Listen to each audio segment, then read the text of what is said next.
Welcome to the Right Take Podcast, news, ideas, and conversations at the intersection of politics and culture, a project of the David Horowitz Freedom Center. I will be your host, Mark Tapson. Greetings and welcome once again to the Right Take Podcast. I'm your host, Mark Tapson. Well, I just returned from a 4-day conference put on by the David Horowitz Freedom Center. It's an annual event called Restoration Weekend that always features A-list conservative thinkers and authors and politicians and pundits. This year it was held at the sprawling Arizona Biltmore Resort in Phoenix, and it featured such politicians as Congressman Louis Gohmert, former Secretary of State Mike Pompeo, former Director of National Intelligence Rick Grenell, national security experts like Frank Gaffney and James Carafano, journalists like Lee Smith. Peter Schweitzer was also slated to appear, but came down with the flu at the last minute. David Horowitz himself, in fact, had to bow out for health reasons. Other big conservative names like Victor Davis Hanson, Carolyn Glick, David Goldman, Katie Pavlich, James O'Keefe of Project Veritas, Charlie Kirk from Turning Point USA, Brandon Straka of the Walk Away movement, Monica Crowley, and many others. And of course, Freedom Center regulars like Robert Spencer, the director of Jihad Watch, Professor Bruce Thornton, my fellow Freedom Center podcaster Jason Hill, the incredible Daniel Greenfield, and myself. It's really a packed, exciting 4-day weekend every year. This year there were panels and speakers expounding on the election, national security threats and foreign policy issues, the Great Socialist Reset, Biden administration corruption, the immigration crisis and open borders. There was a screening of a documentary by my filmmaker friend Gloria Greenfield called Civilization in the Danger Zone, which is about the cultural Marxist threats to faith, family, and nation. So it was all over the map in terms of topics. There was a lot to absorb, and a lot of it very concerning, daunting, and even depressing.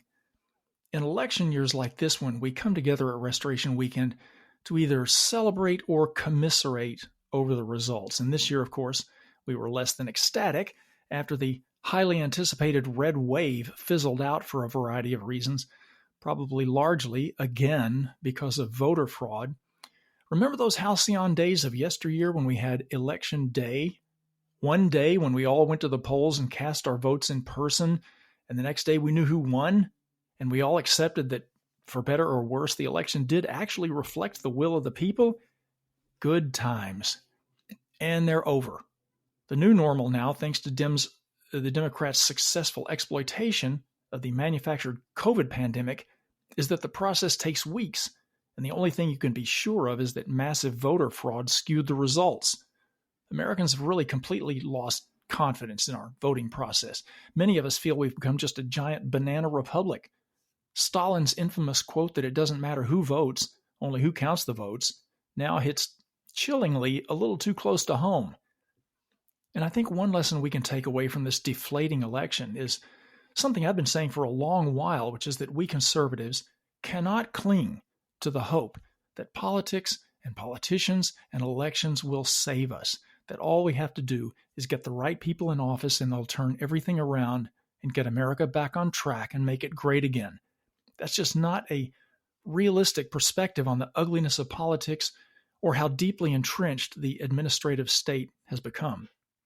That's not to say that we should abandon the field of politics. No, that's a fight we have to stay in, and we do need good politicians, and we do need to fix our broken voting process and drain the swamp of government and manage all the practical realities of governance. Thank God we do have good people who feel the calling to be in that fight. I'm not one of them. I would make a terrible politician. A great king, maybe, but a terrible politician, even if I could manage to get elected. But anyway, yes, we must stay engaged in the arena of politics. But what conservatives need to come to terms with, and this is something I harp on continuously in my writing, and you will hear me talk about it relentlessly in my podcast episodes, is that restoring American greatness, restoring American exceptionalism, will only happen through, in addition to fighting the good fight in the political realm, playing the long game in the culture, which is what the left did. And this is why the left owns the culture now. We must remind ourselves that politics flows downstream from culture, as the late, great Andrew Breitbart was fond of pointing out, and changing the culture begins with changing the hearts of men. That is a generational process that requires instilling in our children our values, our sense of the true, the good, and the beautiful. And that's an uphill battle against the cultural Marxists who have successfully corrupted our culture with falsehoods and godlessness. Speaking of which, this is a spiritual battle as well. You may not be a person of faith, many conservatives aren't, but the clear-eyed truth is, to paraphrase the book of Ephesians, that we wrestle not against flesh and blood, but against principalities, against powers, against the rulers of the darkness of this world, against spiritual wickedness in high places. And even if you're not a person of faith, you would be wise to take action in this world as if you are, because our enemies are fanatics driven by their own fundamentalist faith in the secular religion of social justice, and their God is power.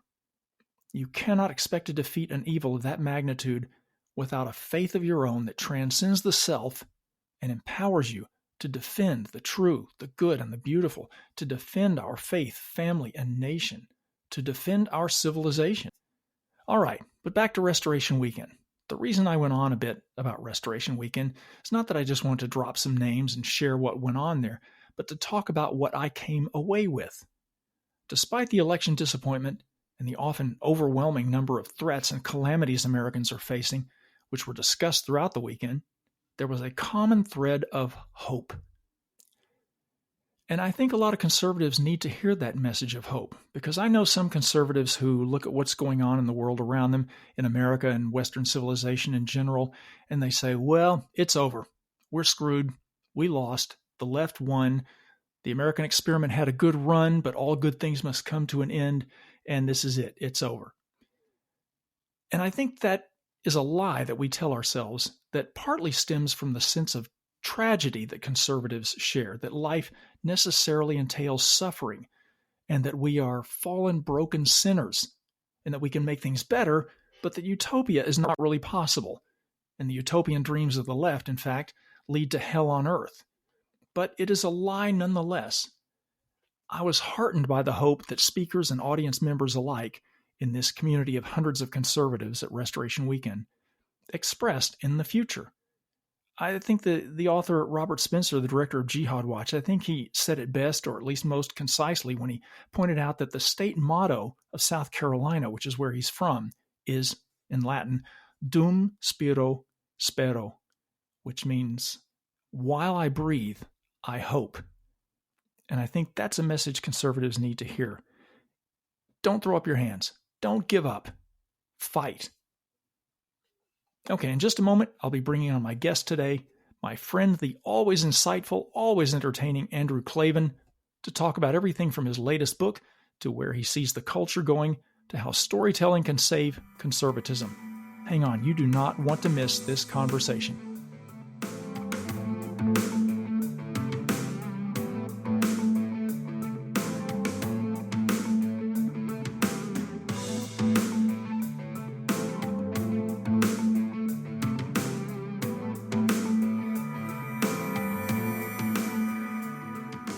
I am pleased today to bring to the Right Take podcast a best-selling author who's also a screenwriter, political pundit, podcaster, humorist, culture critic, and just all-around nice guy. That's a lot to squeeze onto a business card. If you're not reading and or listening to everything he does at the Daily Wire and reading every book he puts out, including his young adult novels, then I'm sorry we can't be friends. Andrew Klavan, welcome to the Right Take podcast. Thanks, Mark. It's good to be here. Thanks for taking the time, because I know you're a busy guy. Not only with writing books, but all the other stuff I mentioned, the commentary, the podcasting, and everything. You really operate in a number of different arenas. Do you feel fragmented by that, or are you comfortable shifting into all those different gears? What is your work process like juggling all that? Well, really, I only have one talent, but I'm like the Indian with the buffalo. Like, I use every piece of it. I don't let any of it go to waste. The only thing I really know how to do is write, but I can write almost anything that I put my mind to. So I just feel that it's all a question of writing and putting words together and using them to communicate the different kinds of things I want to say. people always make fun of me because I do these kind of opening satires on the show, and I frequently crack myself up. And I try to explain to them the reason is I'm not really a performer. I'm just a writer. And when I read them, I think, gee, that's actually kind of funny. And I break up. So it's actually just one thing being done from different angles. And your writing itself covers a number of different genres. You do hard-boiled mystery novels. And by the way, listeners, Andrew is a 2-time Edgar Award winner and a 5-time nominee. The Edgars are sort of like the Oscars of the Mystery Writers Association. Isn't that right? Yes, no, they're a very high award in that field, and there are a few of them, but that's really the big one. Yeah, and you also write, I'm not sure whether you would prefer to call it fantasy or speculative fiction or what, but I like those, I think, the best of your books. You write young adult novels, nonfiction. You've got a sort of spiritual autobiography called The Great Good Thing, which I highly recommend. And you recently published The Truth and Beauty, How the Lives and Works of England's Greatest Poets Point the Way to a Deeper Understanding of the Words of Jesus. I'm not sure what genre that is, but as a Christian... I think I invented it. I actually think I invented that genre. Yeah. Well, as a Christian and a former English major, I found it actually quite beautiful and profound. It was a unique sort of a book. But let's talk about your brand new... No, sorry, go ahead. Well, I wrote it. I seriously wrote it thinking I would never publish it because nobody would even understand what I was talking about. I sent it to the one editor I thought would buy it. He did buy it. We both thought it wasn't going to sell any copies. It got on the USA Today list. It's been an absolute strange but beautiful experience. Really great experience. Yes, it's strange and beautiful experience reading it too. But let's talk about your brand new book, A Strange Habit of Mind. It's the second in a new sort of mystery/thriller series about a spy turned English professor, so I like him already immediately, who has, oddly enough, a strange habit of mind. Would it be too much of a spoiler to ask you to tell the listeners what that strange habit of mind is and how it's central to these books so far? Yeah, no, he has this kind of poetic facility for setting aside all of his opinions and just seeing the facts of a case and seeing the way that people interact in human nature and just almost a meditative state in which these things kind of fall into place for him. So he can kind of make sense of things that don't make any sense. And he's the first character in a long career of writing crime stories. He is the first character I've ever wanted to write a series about. I've written trilogies. I've written some continuing stories, but this is the first time I ever wrote a guy, and it was a complete accident. I was asked to write a Christmas story, a Christmas mystery, and I wrote a Christmas mystery called When Christmas Comes with Cameron Winter in it. And he was not only so complex in himself, I felt he was so representative of our cultural moment in some ways that he just fascinated me on the instant. And I thought, gee, I wonder if I could build this into a series. So it's been very important to me that these books sell well. This book, too, was A Strange Habit of Mine, was also a USA Today bestseller. And it's really important to me because if I can't sell them, I can't develop it into the full series that I want it to be. But so far it's going really well. And so I'm excited about it. It's just, I don't know, the last time we had a kind of upsurge in our culture, our culture has been very flat and dead for several years. I think leftism and wokeism helped kill it. And just a sense of not knowing who we are has really worn away at it. But the last time we had an upsurge in culture was this kind of golden age of television that came around the 2000s. Just at the turn of the century. And one of the things I noticed about it is that it was all about anti-heroes. It was all The Sopranos and The Shield and Breaking Bad. It was all about bad guys. And I feel in my heart that what the culture is searching for is a good guy, what it means to be a decent person. And so Cameron Winter is an anti-hero. He did some terrible things working for the government. He's an anti-hero who's trying to become a hero. He's in therapy. He's trying to work through his guilt. He's trying to work through the bad things he did so he can actually become a loving person again. So I kind of feel he represents the moment in our culture. And I myself will be interested to see where he goes.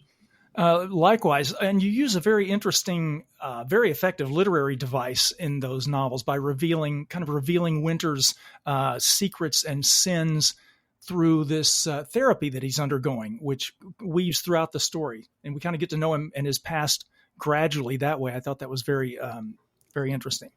Yeah, it gives me also a chance to interweave a sort of spy espionage kind of story with a more standard whodunit mystery story. And I'm finding that those two things, the way they work together and the way they interlock and the way the things from his past speak into the moments of his present, I'm finding all that really interesting, an interesting read. And the reactions from the readers have been just great. I mean, if you go on Amazon and look at the reviews, they're almost ecstatic. And I'm not actually writing them. They actually are reviews of strangers who are reading the book. So yeah, no, there seems to be something really ticking about these books. You're absolutely right. For the first novel, I noticed that Amazon has a 4.8 out of 5 ratings on the first book, and a 4.9 out of 5 customer review ratings for the second novel. So yes, I think it's really resonating. And also, I think there's a cinematic quality to your novels. When I read them, I feel like a movie is unfolding before my mind's eye. Is that from the influence of your screenwriting, or is that just naturally your narrative style? It's actually my narrative style. Part of my sensibility was formed by watching old Hitchcock movies, and I think his timing has always informed what I do. But there's two other things. One is I often hear people say, "Oh, this book is more than a thriller," or something like that, and that's all fine. But the first thing a thriller should be is thrilling. You know, it should really be gripping. And when I was struggling early on in my career, struggling to find a voice, struggling to find what I could do, it was very important to me to be able to express my vision of the world and not just sort of tell tricky little stories. And I read a famous Victorian mystery novel called The Woman in White. And I remember reading it and literally sitting up in bed and thinking, that's how this is done. That's how you can infuse a really thrilling story with meaning and depth and a sense of the era that you're in.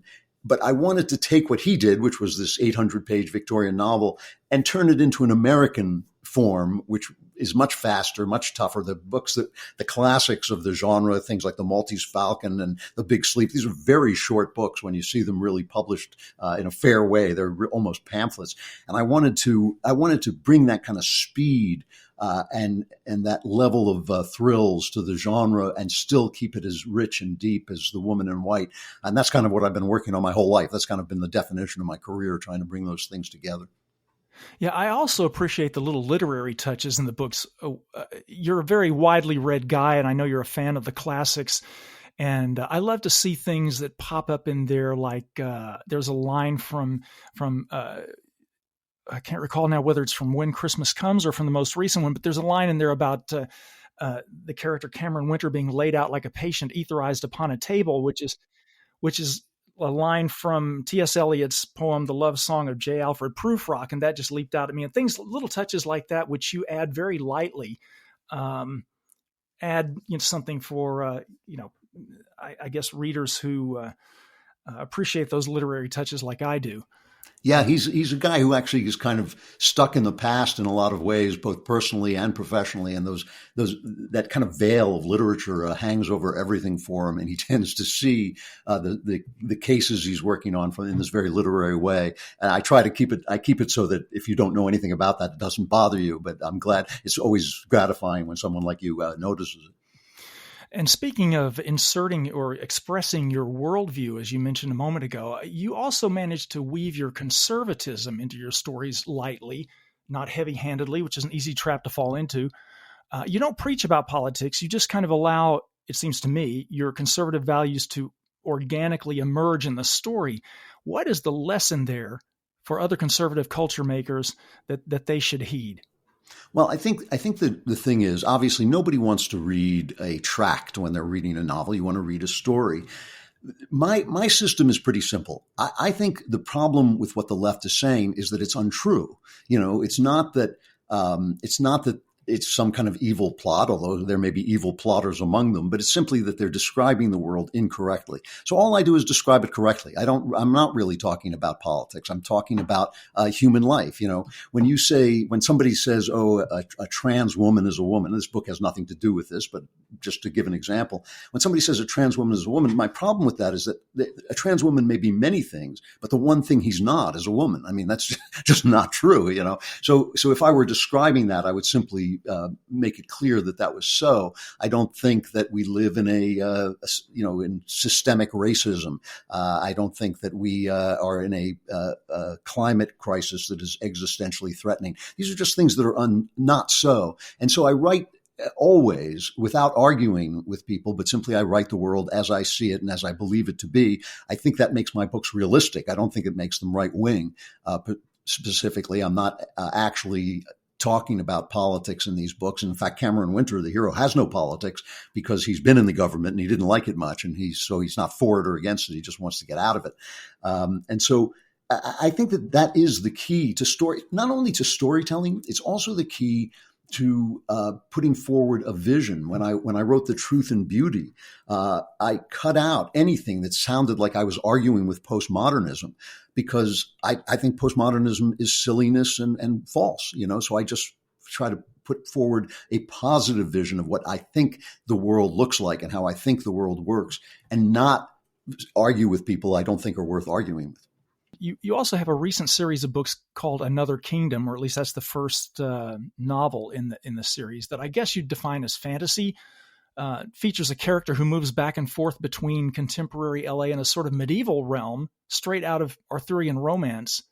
The Middle Ages and medieval literature actually happen to be a lifelong passion of mine, so I read those avidly. And as I read the series, I wondered, because I know you're so widely read, I wondered if you were consciously tapping into that whole heroic, chivalric medieval tradition of gallant heroes on quests, good doing battle with evil, and all of that stuff. Did you research that a lot, or dive into that to absorb the whole vibe? I did, but I really didn't have to. I mean, I went back to certain things, but I really didn't have to. In my formative years, when I was first becoming a reader, which wasn't until I was maybe 13 or 14, I started out by looking for kind of male role models, which I felt were in short supply in my life. And that brought me to the tough guy mystery writers like Dashiell Hammett, who wrote The Maltese Falcon, and Raymond Chandler, who wrote the Philip Marlowe books like The Big Sleep, which I just loved. And and Ernest Hemingway. And all of those books had themes of quest in them and Chandler refers openly to knights. Hemingway wrote a book, The Sun Also Rises, which is based on the quest for the Holy Grail. The Maltese Falcon is about a quest. And so I started to think, well, where does this come from? And I started to read the Arthurian literature, which I just loved. And I went through it extensively. And that, in fact, was one of the things that first led me to Christianity, was first realizing there were Christian themes in the Arthurian books and thinking, gee, I don't know anything about this because I was Jewish. I was a secular Jew, really. And I thought, well, I better see what this Christian stuff is all about. So that led me to that. So it was a very important part of my life. And when I was going back to this, you're absolutely right. It informed a lot of what I was talking about, because those are very spiritual books. I was kind of experimenting with fantasy and supernatural work as a way of putting forward an expanded view that had come to me through Christianity. And I'm really proud of those books. I thought they were very different field for me, and they worked out really well. Yes, I agree. And that sort of ties in with what you were mentioning earlier about in our postmodern era, we tend to focus on anti-heroes, and we're now a culture that I think is desperately in need of the kind of masculine role models you were looking for. Well, no, I think that's absolutely right. I think that we talk a lot about the Enlightenment and, we don't want to go back to the Middle Ages. But of course, you can't go back. There's no going back to anything. Everything that passes is gone for good. But just because the Enlightenment brought many good things like science and medicine and things that were wonderful, that doesn't mean it didn't cost us something when we left a world that was infused with God and that actually made a certain kind of sense that the world today doesn't make anymore. And I think, it's not that I want to deny the truths we found through science. I think that would be absurd. It is that I think that scientism, the idea that science solves everything, that everything is materialistic, that there is no supernatural, there is no world above nature, actually makes no sense. And it increasingly makes less and less sense the more we find out scientifically. And so I think that literature does speak to a truth that we have left behind. I find Arthurian literature sometimes difficult to read now because it doesn't deal with character as much as we're used to. I think the modern novel is very much internal, deals with a lot of what people think, and a lot of the old medieval stuff doesn't really do that. They hadn't really come to that point yet. But I think that the lessons in it and the worldview in it are worth rediscovering in a lot of different ways, because I don't think the modern world is working out as well as we'd hoped.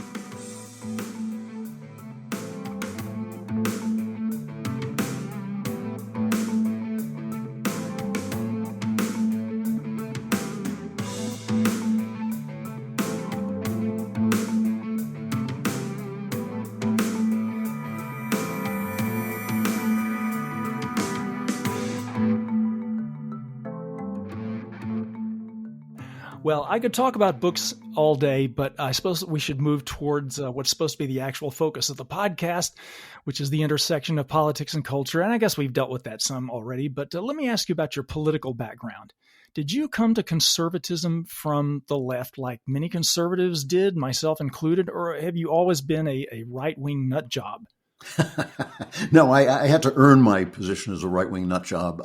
I was, I grew up in near New York, a liberal Jewish family. It was kind of a default setting. It never, like most liberals, I didn't know anything about conservatives except that they were evil. That's the only thing I knew about it. My father, who was obsessed, who had lived through, he didn't live through the Holocaust in the sense of being there, but he lived through the period of the Holocaust and fought in World War II. He was obsessed with the idea that the Holocaust was coming back, that the Nazis were always just around the corner. Whenever a Republican was elected, he would say, "Oh, here it comes. This is it. This is the end for all." Like we were basically already sneaking over the border, bribing the border guards with our bars of gold the minute, some sad Republican was elected dog catcher. And so that was basically my default setting. But I was always kind of cranky about it because I kept noticing things that didn't make sense to me. I remember when affirmative action first got started, the Bakke decision, I remember thinking, that's nuts, that we can't, kind of like what John Roberts said, we can't go on, we can't get away from making decisions about race if we keep making decisions based on race. And so I was always kind of disaffected. I was disaffected from feminism, which I felt was really damaging to women's lives, let alone to men's lives. And so I was always a cranky liberal, but I just knew that conservatives were evil. So there was nowhere else to go. And then, Reagan came along, and shortly after he left, the Berlin Wall fell, something that I never thought, not only did I never think I would see, nobody except Reagan ever thought that was going to happen. I mean, people now say, oh yeah, we all knew that was going to happen. I was there. Nobody knew. Nobody but Reagan knew that wall was coming down. And so when that happened, I remember one of the first things that went through my mind was that old buzzard was right about everything, And then shortly after, because I was so disaffected by political correctness, and we're talking about this is way back in the late 1980s and 90s, I was so appalled by political correctness and the rise of this kind of censorious culture that I left the country. And I moved my family to England, and we lived there for 7 years. And I didn't think I was ever coming back. And during that time, I was separated from American politics. I would hear about I would hear about Clinton, banging a girl in the Oval Office, but I didn't really follow American politics at all. I followed English politics. And so I went through a change without knowing I had gone through a change. My mind opened because I didn't have to base my ideas on, I don't like this candidate or this Republican has beady eyes or anything like that. I was just kind of thinking on my own in a foreign culture. When I returned, I found to my shock that the people who spoke to me were the guys on National Review. They had a little place called The Corner where Jonah Goldberg would talk to John Podhoretz, and I called them my imaginary friends, because I thought they're the only people who are expressing what I was expressing. Rush Limbaugh had become a big deal while I was gone. And one day I thought I ought to listen to this horrible, demonic, evil person that I've been hearing so much about from my liberal friends. And I turned to him on. I thought, this guy's great. This guy has really got it all going on. And so I was shocked to find that I had become that I was a political conservative. And then 9/11 happened. And that was really a big deal because the culture reacted in many ways like it was our fault. I remember very specifically David Letterman coming on his late night show and saying, why, I have to find out why they hate us. And I thought, why they hate us? They're Nazis. They're supposed to hate us. People like that should hate us. They should look at us and see freedom and see, decency and see Christianity, and they should just despise us. It doesn't bother me one little whit that they hate us. And so that's when I started talking to conservative groups and saying, while I was gone, the culture changed. Something went wrong. And I don't think it was politics. I think it was cultural. It's a cultural problem if a guy like David Letterman can get on and make a stupid statement like that and people think it's profound. And that was kind of the beginning of what I did. That hooked me up with Andrew Breitbart, and he hooked me up with all of the other California conservatives. And so it really came as a shock to me that I was a conservative, because I knew that those were the evil guys. And once I pulled that little loose thread where I thought, well, maybe they're not evil, the entire suit fell apart. And I realized that no, actually, I had been living in a fantasy world created by by media and by the celebrity elite and the Hollywood elite and all these people who had created the setting in which I'd lived my largely coastal, life in the arts. So it was really a surprise. Yeah, that was actually a very similar experience to my own political transformation. So I understand that completely. That's shocking realization that you become conservative, and when all your life you'd been told that these people were troglodyte, Neanderthal, knuckle dragging racists and bigots, and all of a sudden, you realize that was a grotesquely false narrative when you actually meet real conservatives and get to know them and move in that community. There's a famous quote, I believe from the 50s by, I think it's Lionel Trilling, the famous literary critic, who said there's no such thing as an intellectual conservative life. The conservatives don't have ideas. They just have gestures, or something like that. And for all I know, that was true when he said it. I don't know. But now I find it's exactly the opposite. The only people discussing ideas and arguing ideas and debating ideas are conservatives, and leftists are just a series of virtue signaling gestures. They haven't had a real idea since the 1800s. Yes, well said. And as for politics, especially after the recent midterm elections, which left conservatives, I think, kind of took the wind out of our sails a little bit, in that we were expecting a huge red wave that, for whatever reason, probably voter fraud, did not materialize. But it confirms what I've been saying for a long time, which is that I think conservatives have to stop expecting politics to be our salvation. Not that we should stop fighting in that arena, because we absolutely have to, but I think conservatives need to realize that unless we focus on playing the long game of succeeding in the cultural realm, we won't win in the political realm. Is that your feeling too? Oh, absolutely. I mean, there's this new movement on the right. Maybe it's not new, but it's resurgent.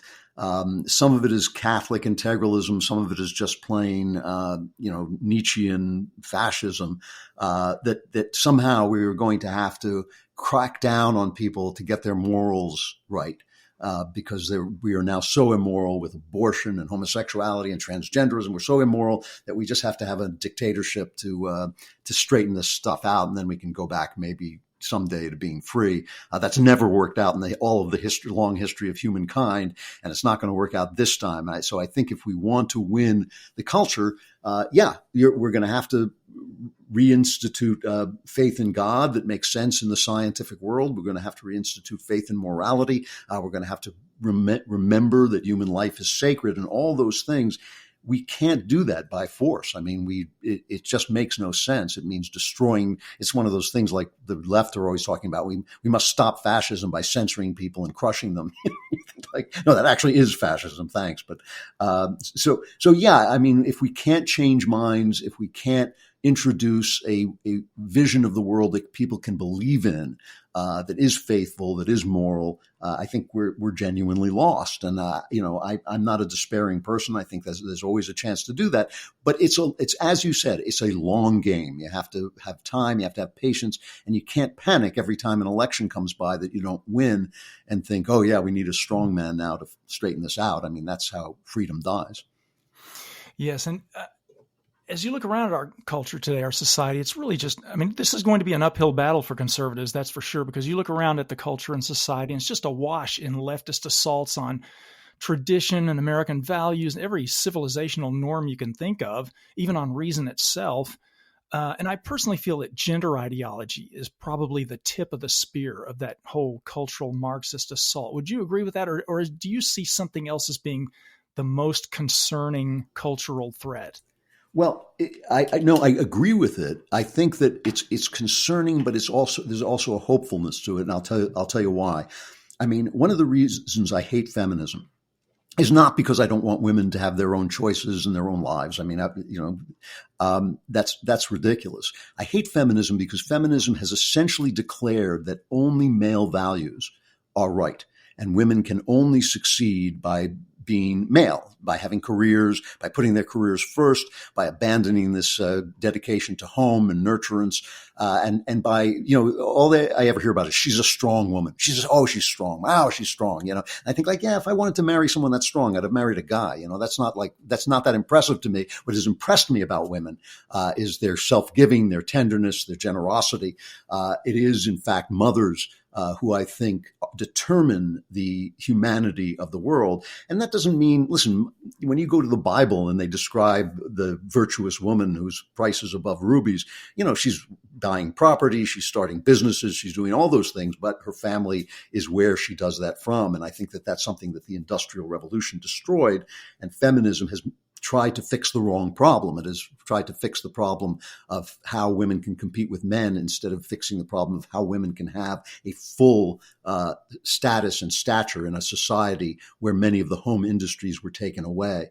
So I see two things. One, I see that, for instance, single women were the determining factor in this last election. They're the ones who turned out for the Democrats. They're the ones who believe in the Democrats. They're the ones who are frightened by things like Donald Trump and by loud noises and stuff like that. Two, I see that women are miserable, and especially single women are miserable, and especially single young women are miserable. And that to me is sad, but it also gives me hope, because at some point, it's actually happening now already, I think. Women are going to start to say, this sexual revolution didn't do much for us. This transgender ideology essentially cancels us as a class of person. It just uninvents women. And home life, family life, child life is where the core of our happiness lies. It doesn't mean we can't run businesses from our home. It doesn't mean we can't make different choices. It doesn't mean that some women don't want that life. What it means is that, speaking generally, women are going to find their bliss in creating homes and in creating children and in creating human beings out of children, something that I think is the most important thing that human beings do. Even God, when he wanted to become a person, had to find a mother. This is what makes our lives human. And so I think when women catch on to the fact that they've been hard done by, that they've been cheated by feminism, that they're now being cheated by transgenderism, everything is being taken away from them, they're going to start to say, some of that old fashioned stuff might be coming, you might want to have back. I see this on books being published now, again and again, women saying, this thing where we're supposed to treat sex with the indifference that men do is not really working out for us. It's not how we actually feel. That's going to change a lot if they have the courage to live it through. The other day, I saw Hillary Clinton has some show, Gutsy or something like that. I can't remember what it's called. Should just be called Dishonest, but it's called something like Gutsy or something. And she was talking to Megan Thee Stallion, who put out that obscene song WAP. And Megan Thee Stallion said to her, I love this song because men always treat sex like this. So why shouldn't women treat sex like this? And Hillary Clinton went, oh, yes, isn't it so true? And I thought, here is a woman who, more than any other woman in America, has been repeatedly humiliated and degraded by a man who treated sex like Megan Thee Stallion is saying women should treat sex. And instead of saying, no, some men do that, those are bad men, like my husband. She's just enamored of Megan Thee Stallion and Cardi B singing this garbage song. And I just thought, why would you take what bad men do and imitate it? And I think the reason is they think it's where men's power comes from. They think it's what gives men the power to abuse them. They don't understand that they're being abused by the worst of men, not by the best of men. The best of men can also be powerful, can also create, can also do wonderful things without treating women like that, and by acknowledging the difference between men and women when it comes to sexuality. And so I think that there's a lot of hope there. I think that women have been scattered and left in the dust and treated like garbage. And it's just going to take a while before they realize that all those stories that say women are becoming more and more unhappy despite feminism ought to replace the word despite with because. And when they do that, I think women are going to catch on, and there could be a real turnaround in our culture. Fantastic. Bravo. Well said. As a man who's grown a lot spiritually, or you've written a lot, I should say, about growing spiritually in recent years, would you say, do you think it's too fanciful to say that what we're facing in the earthly realm is evidence that we are actually engaged in spiritual warfare in this culture fight? That's a really interesting question. I think we are engaged in spiritual warfare. I think that every single thing that all of the worst things that the left believes, all of the least true things that the left believes are all true if there's no God. When they say that morality is relative, when they say all cultures are equal, when they say that gender is a construct, all of that is true if there's no God. If there's no God, there's no reality. If there's no God, there's no spiritual truth. If there's no God, there is no objective morality. So all of everything they say is true. The minute you say, no, actually, we are made in God's image, male and female, then you realize that there are aspects of femininity, for instance, that may be a construct. There's nothing written in the Bible that a woman has to wear a skirt instead of a pair of pants, and that is a style, a fashion. But it's a style and a fashion that reflects our joy in the way that we were created, and the deep truth of the way we are created, and the deep truth that male and female are parts of God that have to come together, on earth, but are unified in Him. And so all of that, all of the things that the left says that have made people most miserable and that are most false would be true if there were no God. So if we don't find a way to communicate this to people, and if we don't find a way to live our faith in such a way that it's not small and mean and defined by what we condemn, I really feel too many Christians define their faith by what they condemn instead of by what they love. But when we do that, I think that will cause a tremendous turnaround. And yeah, it is a spiritual fight. The difficult thing, the scary thing, is that Christianity has made the world a better place, but it doesn't promise to make the world a better place. It basically tells us the world is always going to be warped by sin and run by the devil. And that's really what Christianity tells us. So basically, to live into Christ is to live at odds with the world. And when you see a church that has a banner that says Black Lives Matter, my first thought is there are no black lives in Christ. Sorry. It's just not a non-existent quantity in Christ. When I see a church with a gay pride flag, I always say, pride is one of the 7 deadly sins. We shouldn't really be proud of anything that we are. And so when the church partakes of the world, the church curries favor from the world. It has gone in exactly the wrong direction. If it's not opposing the world, which we have told is warped by sin, the church is in the wrong place. And I think this latest lockdown with the pandemic was just an example. The church is, to me, folded up like dead weasels. I was embarrassed. I was embarrassed by churches closing. I was embarrassed by, guys making speeches like, oh, yes, this is how we love our neighbor, by putting a mask on our face and closing our churches. I just thought, this is corruption. This is stupid. This is the church currying favor from the world instead of the other way around, which is how it should be. The world should come to the church and beg forgiveness.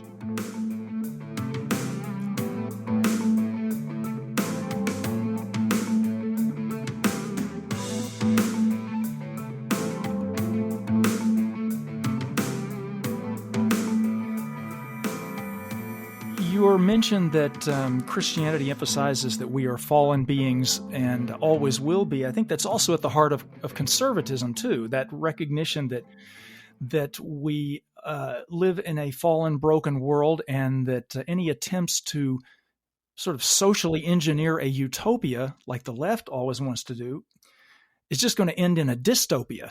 The left's utopian dreams of perfecting humankind and perfecting our society, they always end in some kind of dystopian nightmare, don't they?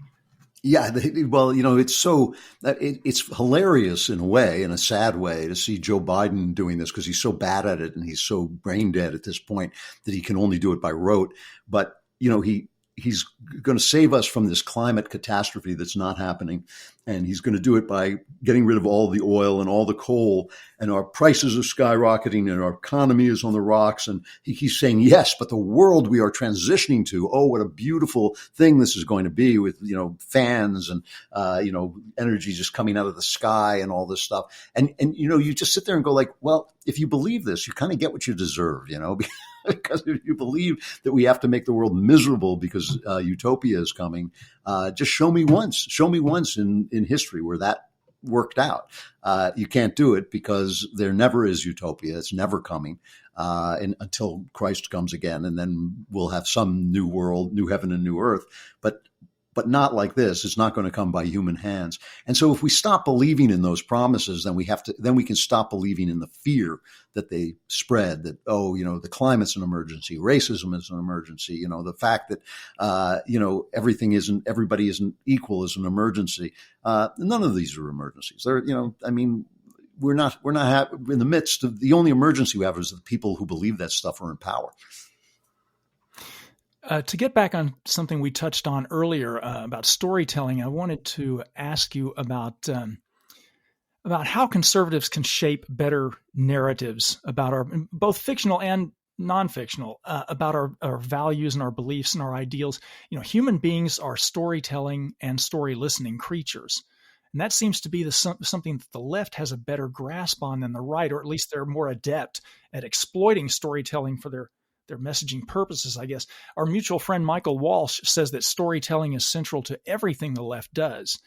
Now, you're a storyteller. What can conservatives do, conservative culture makers, and even politicians? What can we do in terms of shaping better narratives about our values and our ideals? Well, I really do think that it has to do with a positive approach. It doesn't mean you can't tell sad stories. I hate these right-wingers who only want to hear happy talk, Jesus loves me stories. I find them so boring and so unconvincing and so unlike real life. Of course we should talk about tragedy. Of course we should talk about pain and tell stories about real life. However, those stories should be undergirded by a strong sense of what we believe positively. How often are we listening to conservatives telling us what is wrong and what is evil? The left has a very good way of saying, yes, they hate us, we're Nazis and we're fascists and all that, but they have their utopia that they're bringing, and we don't do that at all. I always hear people are always picking on me because I'm an artist. I've lived among eccentrics and crazy people all my life. I have a high tolerance of sexual deviance. I've met some of the nicest people I've ever met have been sexual deviants. It's not my business what people are doing in their bedrooms. It's truly not. And so people yell at me and say, well, you're approving of all this morality. And I think it's not my job to approve or disapprove. I'm not the judge of the world. All I know is this: if every single person on earth becomes sexual deviant, and I'm the last person who is a vanilla straight white male, it's still not going to get me into heaven. I have to actually do something myself that will, purify my worldview, that will make me a branch of God's vine, that will actually connect me to this. And so stories have the main thing that stories do is they organize the blank world of human life into a structure that we can understand, right? We have no dealings with the eternal life of God. We only know God through a human being, through Christ. That's how we know him, because that's the world we live in, a material human world. And so storytelling brings eternal verities into momentary being. It gives to what's the Shakespearean line? It gives to airy nothing a local habitation and a name, right? And so those stories have to have a vision, yes, of evil, but also of good, and not just good that fights evil, but good that is in and of itself creative and beautiful.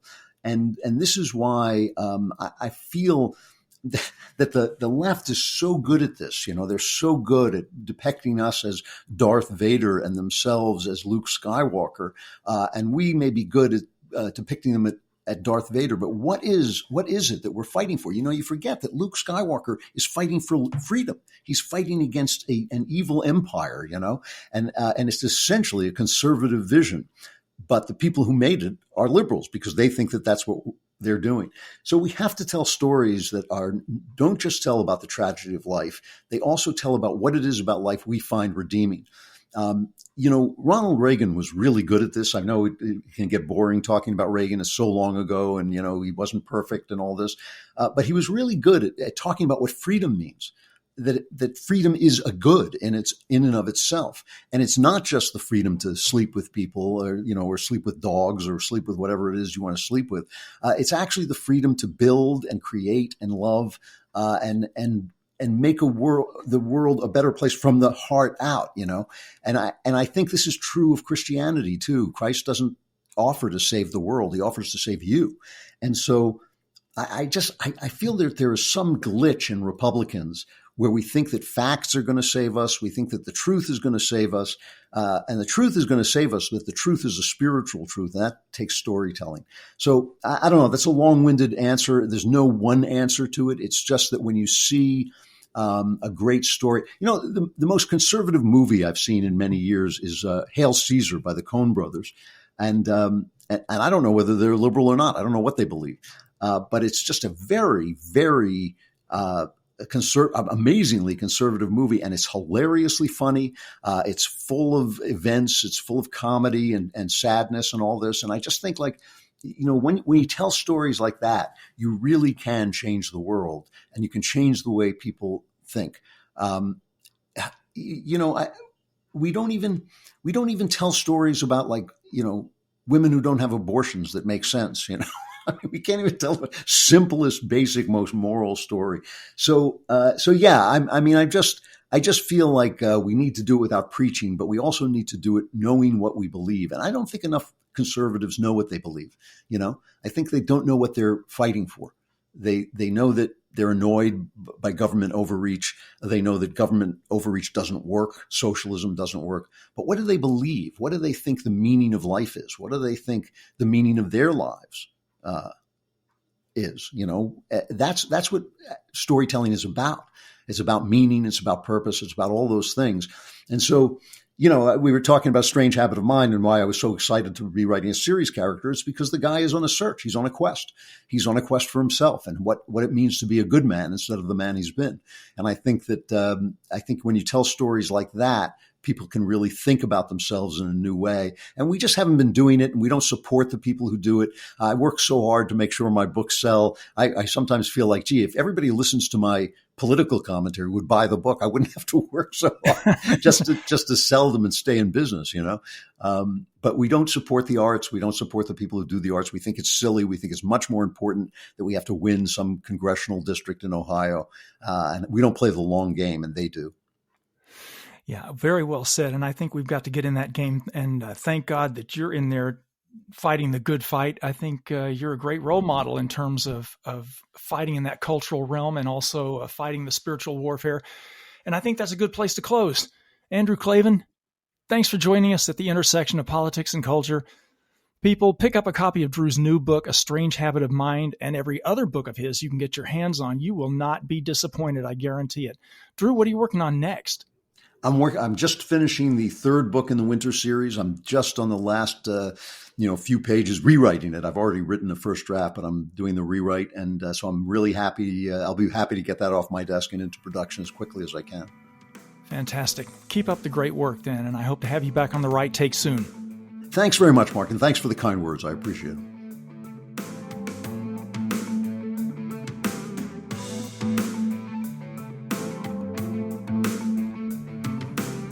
The Right Take with Mark Tapson is a project of the David Horowitz Freedom Center and Front Page Magazine. Unauthorized reproduction of this podcast without express written consent is prohibited.